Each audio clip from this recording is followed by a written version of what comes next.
नमो महावदन्याय कृष्णप्रेमप्रदायति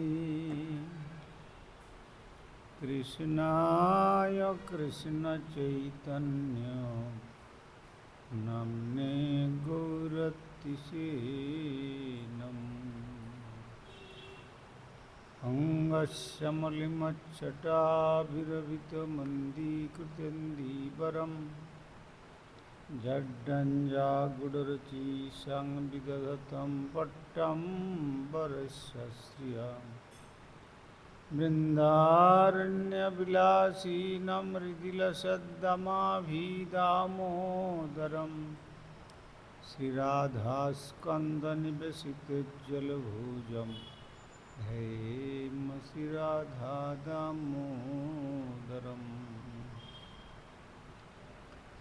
ॐ नमो भगवते वासुदेवाय।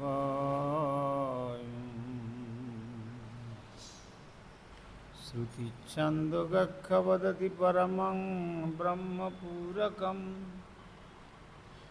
श्रुतिर्वैकुण्ठखं वदति किल यद्विष्णुसदनं श्रितद्दीपञ्चन्यविरलरसिकोऽयं व्रजवनं श्रीनवद्वीपं वन्दे परमसुखदं चिरदितं।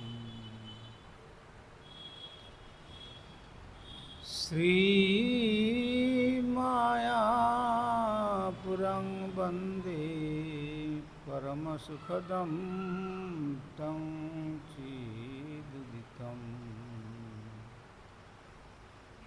देवी सुरेश्वरी भगवती गंगे त्रिभुवनतारिणी तरलतरंगी शंकरमौलिनिवासिनी विमले मम मतिरस्तं तव पदकमले।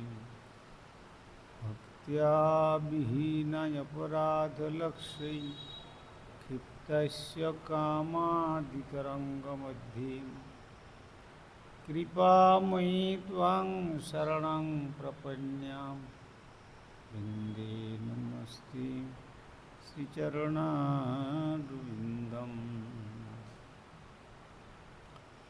श्रीकृष्ण चैतन्य प्रभु नित्यानंद श्री अद्वैत गदाधर श्रीवासादि गौरभक्तवृन्द।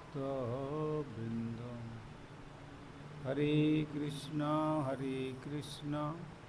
कृष्ण कृष्ण हरे हरे, हरे राम राम राम हरे हरे। श्री गुरुदेव जय प्रभुपाद जय राधा।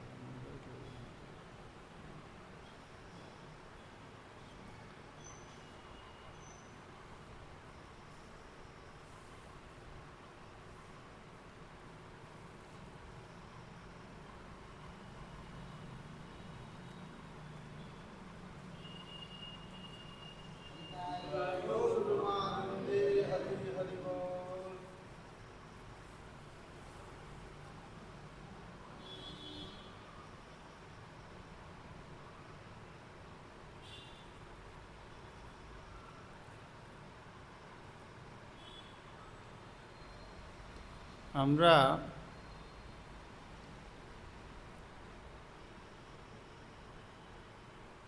কয়েক মাস যাবৎ লোক পিতামহ ব্রহ্মা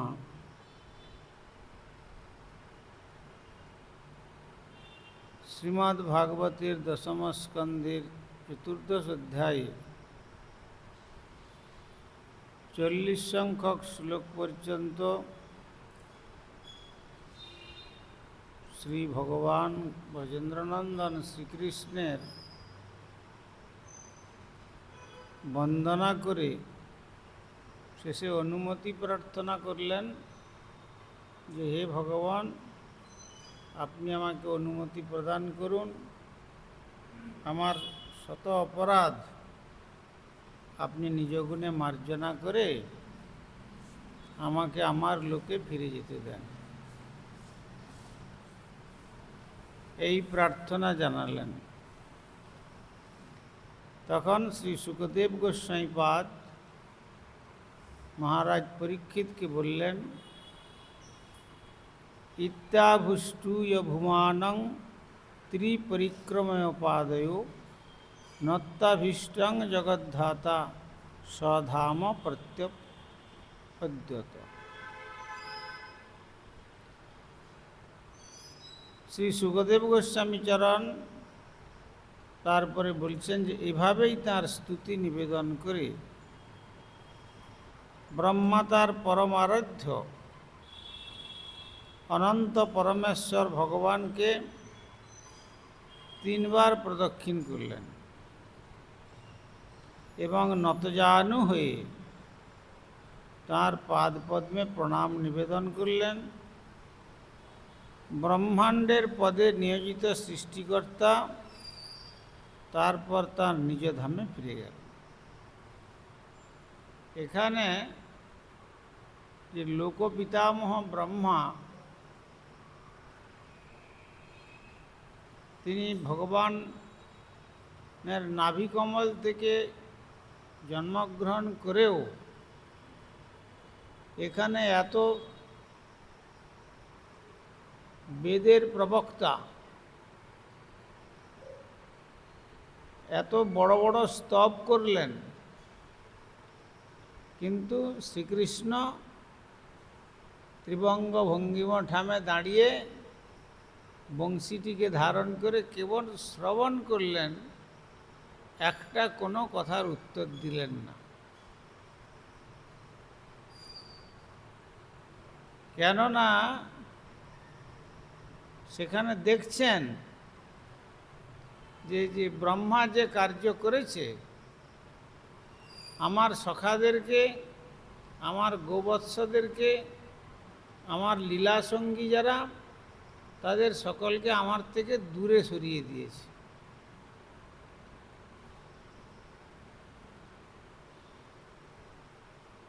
আবার অপর দিকে যেমন ভগবানের ভক্ত অর্থাৎ ব্রজবাসিনী এবং গাভীমাতা, তাদের বাসনা ছিল যে মা যশোমতী যেমন অনন্ত বাৎসল্য প্রেমের মহাভাণ্ডারের অধিকারিণী হয়েও শ্রীকৃষ্ণকে স্তনপান করিয়ে লালন পালন করে যে আনন্দ লাভ করছেন, এই আনন্দ আমরা যদি একটু লাভ করতে পারতাম, ভগবানের কি এত কৃপা হবে আমাদের প্রতি? গোপালের ভক্তের বাসনা।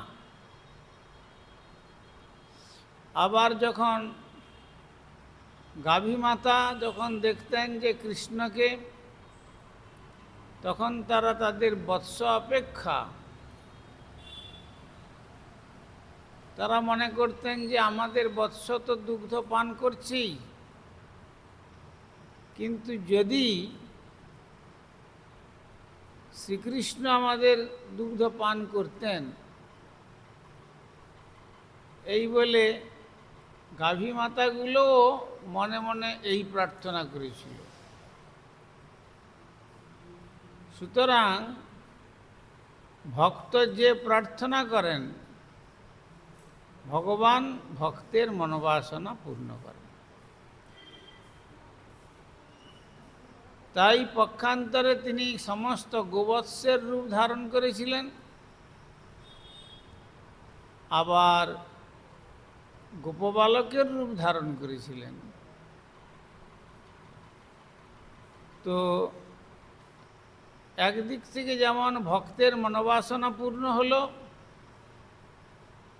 অপরদিকে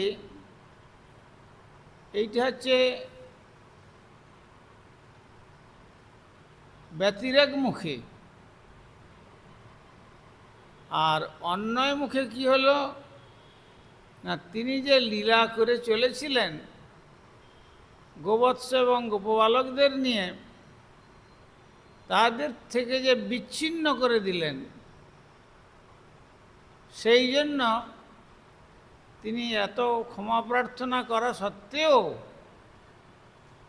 শ্রী ভগবান একটা কোনো জবাব দিলেন না, কোনো উত্তরই দিলেন না যে তোমাকে আমি ক্ষমা করলাম, তুমি চলে যাও। কিন্তু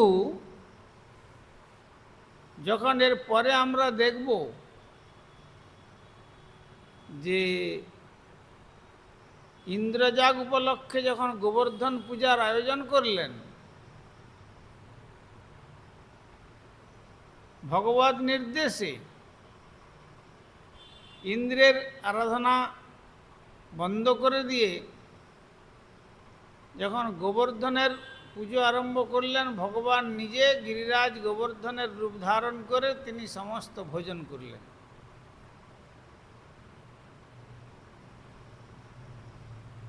আর তারপরে ইন্দ্র ক্রুদ্ধ হয়ে প্রলয়কালীন যে মেঘ,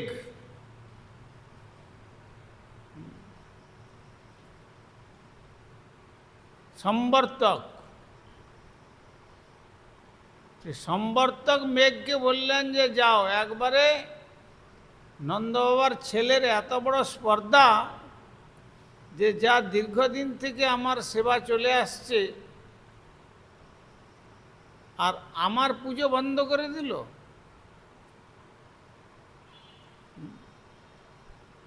যাও, তুমি যাও।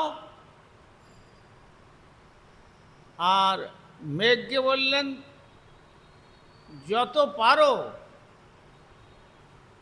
একবারে বাড়ির ধারা যেন একবারে বড় বড় সমস্ত স্তম্ভের মতো আকারে বাড়ি ধারা বর্ষণ করো। প্রলয়কালীন মেঘ, মহাপ্রলয়েতে যে মেঘ প্রলয় করে, সেই সম্বর্তক, তার নির্দেশে বাড়ি বর্ষণ হলো।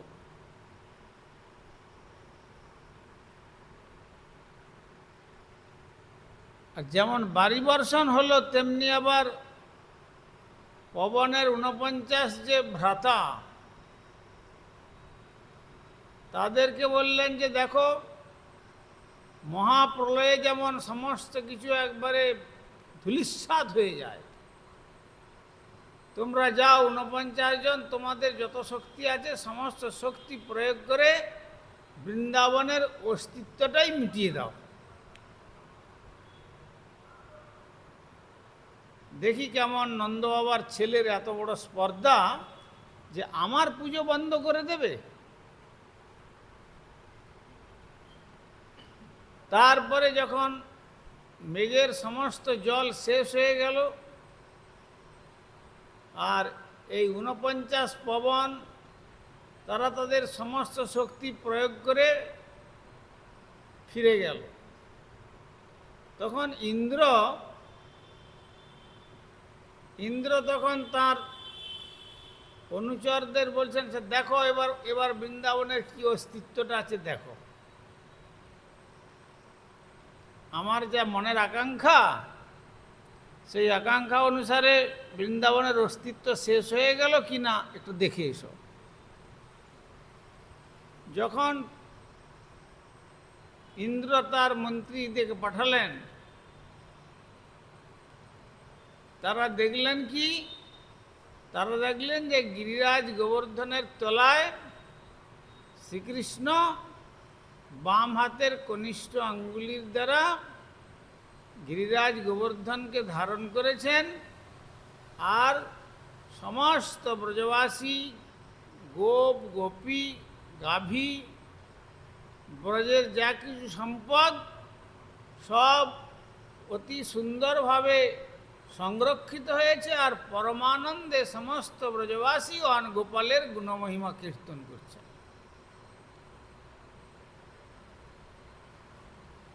আর তাই ফিরে গিয়ে যখন এই খবর দিলেন যে আমি,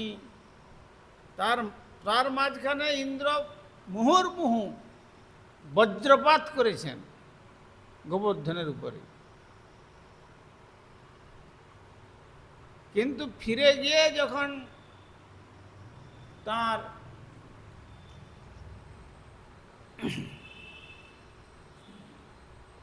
সেবক যখন বলল যে মহারাজ,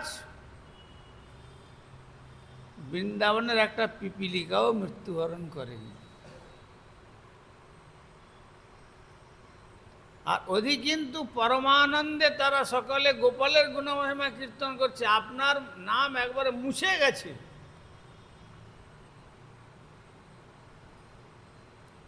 আপনার নাম আর কেউ করছে না, আর বৃন্দাবনে আপনার নাম কেউ করবে না।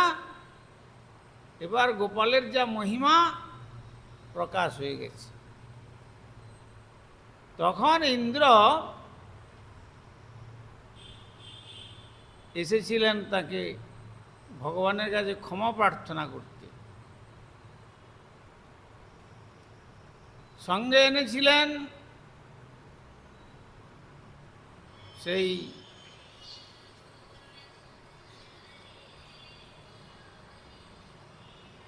কামধেনু, আর সমুদ্র মন্থনে যে ঐরাবত নামক হস্তি উঠেছিল, সেই হস্তি আর কামধেনুকে নিয়ে তিনি আকাশমার্গে থেকে শ্রীধাম বৃন্দাবনে পৌঁছলেন। পৌঁছানোর পরে তিনি তার কাছে ক্ষমা প্রার্থনা করছেন যে আমি বুঝতে পেরেছি আমি আপনার চরণে মহা অপরাধী, সেখানে আপনি আমাকে ক্ষমা করুন। এই বলে তিনি কি করলেন, তার পুজো করবার জন্য অভিষেক আরম্ভ করলেন। কামধেনুর দুগ্ধ আর মানসী গঙ্গার যে জল, সেই ঐরাবতের মাধ্যমে আর কামধেনুর দুগ্ধের দ্বারা কৃষ্ণের মহা অভিষেক করলেন। মহা অভিষেক করে পূজা করে ভোগরাগ ডাক দিয়ে তারপর যখন ক্ষমা প্রার্থনা করলেন, তখন ভগবান বললেন যে দেখো ইন্দ্র, তোমাকে আমি দেবরাজ্যের রাজা করেছি, আর তুমি আমার বিরুদ্ধে যুদ্ধ ঘোষণা করবার জন্য এরকম চিন্তা করেছিলে?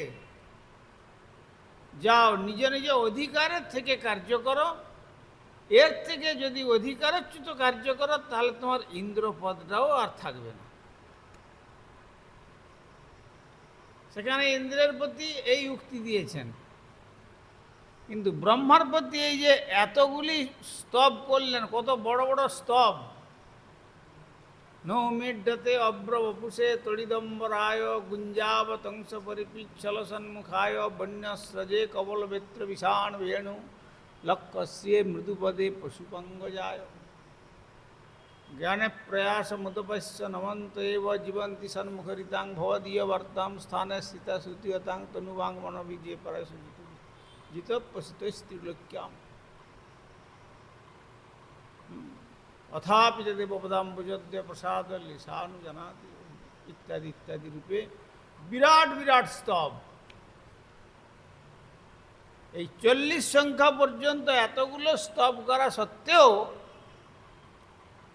একটা উক্তি কিছু করলেন না। আর না, দেবরাজ ইন্দ্রের যখন এরকম অবস্থা হলো, তাতে কিন্তু তিনি তাকে বলেছেন তুমি নিজ নিজ অধিকার অনুসারে কার্য করো, অনধিকার কার্য করবার জন্য আর কখনো প্রবৃত্তি করো না। কেন?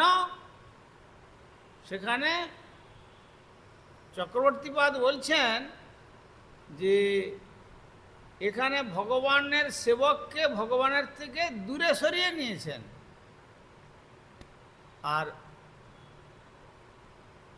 যখন ইন্দ্রযাগের পরিবর্তে গোবর্ধন পূজার অনুষ্ঠান আরম্ভ করলেন কৃষ্ণের নির্দেশে গোপগণ, তখন সমস্ত গোপবাসী এবং ব্রজগোপীগণকে এবং গোবৎস আর গোমাতা এদের সকলকে কৃষ্ণের কাছে একত্রিত করেছেন। আর তার মধ্যে যে জটিলা এতভাবে রাধারানীর নামের যে কলঙ্ক সমস্ত ব্রজেতে, সেই কলঙ্কের কলঙ্কিনী বলে যে এমনভাবে অপবাদ প্রদান করেছিল, সেই রাধারানীকে নিয়ে এসে নিজে হাতে বললেন মা যশোমতীর কাছে, মা তুমি আমার এই বৌমা যাতে এই যে বৃন্দাবনে যে এত যে প্রলয়কালীন এই যে সমস্ত যে সম্বর্তক বীজের যে বর্ষণ আর 49 পবনের যে গতি, এই গতির থেকে একটুকু নিরাপদ ধানে আমার বৌমাকে একটু সংরক্ষণ করে। তো তখন বলছেন তাহলে নিরাপদ স্থান কোনটি? তখন বলছেন যে ওই একমাত্র আমাদের সকলের নিরাপদ স্থানেতে স্থান দিয়েছেন কৃষ্ণ। তখন কৃষ্ণের কাছে, শ্রীকৃষ্ণের বাম পাশে একবারে রাধারানীকে গচ্ছিতভাবে রেখে দিলেন। তো সুতরাং ইন্দ্রের কার্যের দ্বারা ভগবানের যে মনোবাঞ্ছা, ভক্তগণকে তিনি একত্রিত করে যে আনন্দ লাভ করেন, সেই সমস্ত ব্রজদেবী সহ রাধারানী এবং গোপ গোপী, গাভী মাতা এবং বৎস এবং গোপবালক এবং গোপবৃদ্ধগণ, তাদের সকলকে তিনি 7 দিন 7 রাত একত্র পেয়েছেন। যাকে লাভ করবার জন্য কখনো তিনি নাপিতানি হয়েছেন, কখনো তিনি ধোপার বেশে গিয়েছেন, কখনো তিনি যোগী বেশে গিয়েছেন, কখনো বা তিনি জ্যোতিষের রূপ ধারণ করেছেন, কখনো বা তিনি কোকিলের মতো কণ্ঠস্বর দিয়ে তিনি সেই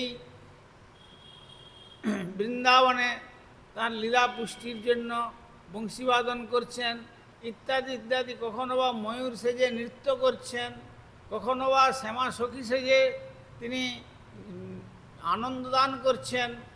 রাধারানীর একটুখানি অনুগ্রহ ভাজন হওয়ার ভাবনাতে তিনি শ্যামা সখী হয়ে পর্যন্ত রাধারানীর গুণকীর্তন করছেন। আর সেবাকুঞ্জেতে বলছেন তুমি এত সেবা করলে তো আমি আর কি সেবা করব। তো তখন তিনি তার কেশ বিন্যাস পর্যন্ত করে দিয়েছেন। এমনকি কোথাও কোনো কোনো পুরাণে লেখা আছে, যখন তিনি জাবক রসে রাধারানীর চরণ দুটিকে রঞ্জিত করছেন, জাবক রসে রঞ্জিত করে আর তার উপরে শ্রীকৃষ্ণ নাম লিখে দিয়েছেন।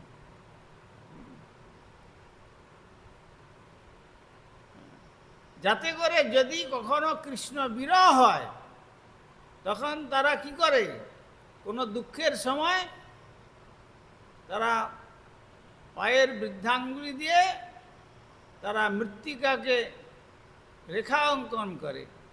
তো সেই রেখাঙ্কন করতে গিয়ে যে আমার যে বিরহ, আমার বিরহটা যখনই রেখা অঙ্কন করতে হবে, তখন আমার নামের মাধ্যমে তারা আমাকে দেখতে পেয়ে তাদের অন্তরটায় অন্তত পক্ষে আনন্দ লাভ করবে। এত করেছেন যে জন্য আর সেই রাধারানী সহ অন্যান্য ব্রজদেবীগণ সকলকে কৃষ্ণের 7 দিন 7 রাত সান্নিধ্য দানের সুযোগ করে দিয়েছেন কে? ইন্দ্র। কিন্তু প্রকারান্তরে এত শত্রুতা করা সত্ত্বেও তাই ভগবান তার প্রতি বাইরে অপ্রসন্ন ভাব থাকলেও অন্তরে প্রসন্নতার সহিত তার স্তবে সন্তুষ্ট হয়ে তিনিও অভিষেক করে গোবিন্দ নাম প্রদান করলেন। কেননা গোবিন্দ নাম প্রদানের অর্থ কি? গো মানে ইন্দ্রিয়, সমস্ত ইন্দ্রিয় যার সেবার দ্বারা আনন্দিত হয়। বিন্দতি মানে আনন্দয়তি, গোবিন্দ অর্থাৎ সমস্ত যার সেবার দ্বারা সমস্ত ইন্দ্রিয় আনন্দিত হয়।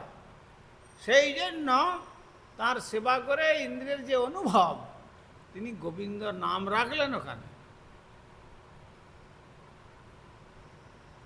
আর নাম রেখে 4 বার প্রদক্ষিণ করে প্রণাম করে তারপরে তার আশীর্বাদ নিয়ে আবার তিনি ইন্দ্রলোকে ফিরে গেলেন, স্বর্গেতে। কিন্তু ব্রহ্মার কাছে এখানে দেখা গেল যে ব্রহ্মাও এখানে, যদিও এখানে ব্রহ্মা 3 বার পরিক্রমা করেছেন, 3 বার প্রদক্ষিণ করে শেষ পর্যন্ত প্রণাম করে তার আদেশ চেয়েছেন, কিন্তু ভগবান একটি কথাও বলেন। এই দুই জায়গায় 2 জন ব্যক্তির, 2 জনের সঙ্গে যে বৈষম্য ভাব, তার মধ্যে একে সেবককে তার থেকে দূরে সরিয়ে নিয়েছেন, আর ব্যতিরেক মুখে সমস্ত ব্রজবাসীদের মনোবাসনা পূর্ণ করেছেন ব্রহ্মা। কেননা কৃষ্ণ বৎস হয়ে, গোবৎস হয়ে এবং গোপবালক হয়ে সেই বাৎসল্য রস আস্বাদন করেছেন। আর এখানে যা কৃষ্ণের মনের হার্দ্য, মনের আকাঙ্ক্ষা, সেই আকাঙ্ক্ষা পূর্ণ করেছেন ইন্দ্র তার এই বর্ষণের দ্বারা। ইন্দ্রযাগের পরিবর্তে গোবর্ধন পূজাতে। সেই জন্য ইন্দ্র এখানে ব্রহ্মার থেকেও অধিক কৃপাভাজন হলেন। তাই এখানে বলছেন ইত্যাভীষ্টীয় ভূমানং ত্রিপরিক্রমে পাদয় নত্যাভীষ্টং জগদ্ধাতা স্বধাম প্রত্যপদ্যত। পরে সুখদেব গোস্বামী চরণ মহারাজ পরীক্ষিতকে বললেন, এইভাবে তাঁর স্তুতি নিবেদন করলেন। কে? ব্রহ্মা। তাঁর পরমারাধ্য অনন্ত পরমেশ্বর ভগবানকে 3 বার প্রদক্ষিণও করলেন এবং নতজানু হয়ে তাঁর পাদপদ্মে প্রণাম নিবেদন করলেন। ব্রহ্মাণ্ডের পদে নিয়োজিত সৃষ্টিকর্তা, এত বড় পদ যাঁর, তারপর তার সেই পদ সামলানোর জন্য তিনি ক্ষমা প্রার্থনা করে ফিরে গেলেন। কিন্তু মনের মধ্যে কোনো আনন্দেতে ফেরেননি, কিন্তু মনের মধ্যে চিন্তান্বিত হয়ে ফিরলেন, কেননা এত স্তব করলাম, কিন্তু প্রভু তো একটি কথাও আমার স্তবের বিনিময়ে কোনো একটি কথাও উত্তর দিলেন না, একটা সান্ত্বনা বাক্য আমাকে দিলেন না। এইখানে ইন্দ্রের ইন্দ্রযাগ পরিবর্তে গোবর্ধন পূজা, আর এখানে ব্রহ্মার গোবৎস হরণ এবং গোপবালকদের হরণের মধ্যে এই বিশেষ বৈশিষ্ট্য আমাদের বিশ্বনাথ চক্রবর্তীপাদ আস্বাদন করেছেন। মঞ্চা কল্পতরুভ্যস্য কৃপা সিন্ধু পৈতানং পাবনেভ্যো বিষ্ণু।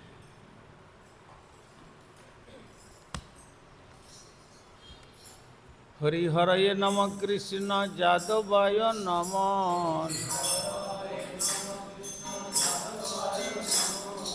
যাদবায় মাধবায় কেশবায় নম।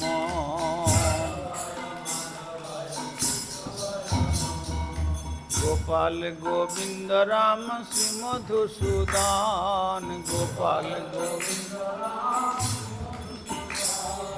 আর গিরিধারী গোপীনাথ মদন মোহন। শ্রী চৈতন্য নিত্যানন্দ শ্রী অদ্বৈত সীতা, শ্রী চৈতন্য নিত্যানন্দ হরি গুরু বৈষ্ণব ভাগবত গীতা।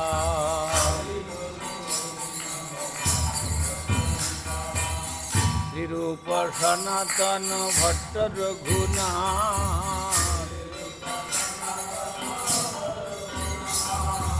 শ্রীজীব গোপাল ভট্ট দাস রঘুনাথ, শ্রীজীব গোপাল ভট্ট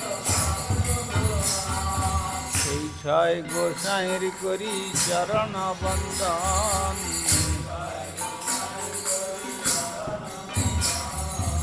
যাহা হইতে বিঘ্ন না সবিষ্ট পুরাণ।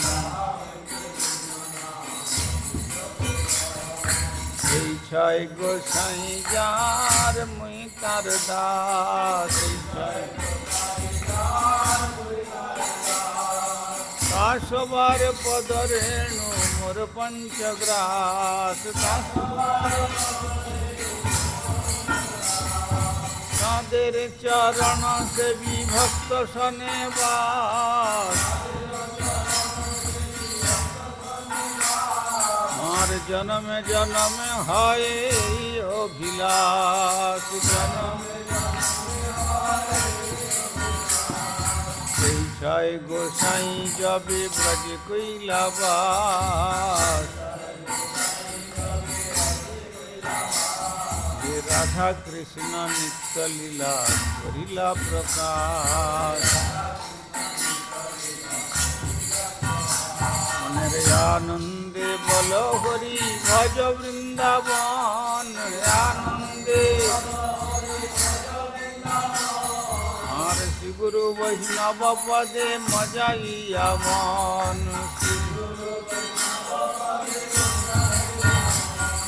শ্রী গুরু বৈষ্ণব পাদ পদ্ম করিয়া,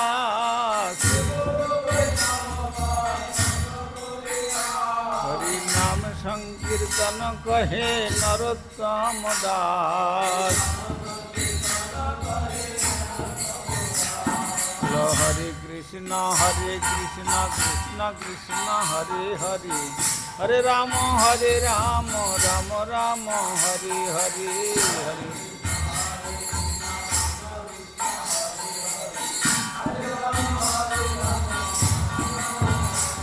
জয় গৌর হরি বল, হরি বল, হরি বল, হরি বল। জয় গৌর,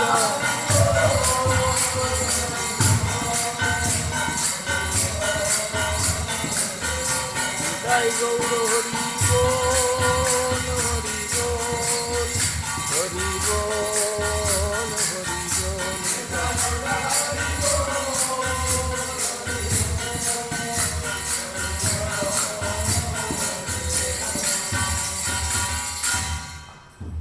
শ্রী শ্রী গুরু গৌরাঙ্গ গন্ধর্বিকা গিরিধারী শ্রী রাধা গোবিন্দ গোপীনাথ মদন মোহন, শ্রী শ্রী জগন্নাথ বলদেব সুভদ্রা, শ্রী শ্রী রাধারমণ দেব, শ্রী শ্রী জগন্নাথ দেব, শ্রী গৌর সুন্দর, শ্রী गिरिराज महाराज, श्री राधा दामोदर जी, श्री ग्रंथराज श्रीमद् भागवतम, तुलसी महारानी तथा संध्याकालीन भागवत अधिवेशन महामहोत्सव की जय। परमाराध्य श्री गुरुपाद पद्मं विष्णुपाद परिव्राजकाचार्य वर्जित दंडी स्वामी शिष्यमात भक्ति कुमुद संत गोस्वामी ठाकुर की जय। जगत गुरु श्रील प्रभुपाद भक्ति सिद्धांत सरस्वती गोस्वामी ठाकुर की जय। सपार्षद सचिनंदन श्री गौर सुंदर की जय। सपार्षद श्रील प्रभुपाद की जय। कृपानुग गुरुवर्ग की जय। ग्रंथराज श्रीमद् भागवतम की जय। तुलसी महारानी की जय। जय श्रोता भक्त वृंद की जय। हरिनाम संकीर्तन महोत्सव की जय। श्री श्री निताई गौर प्रेमानंदे हरि हरि।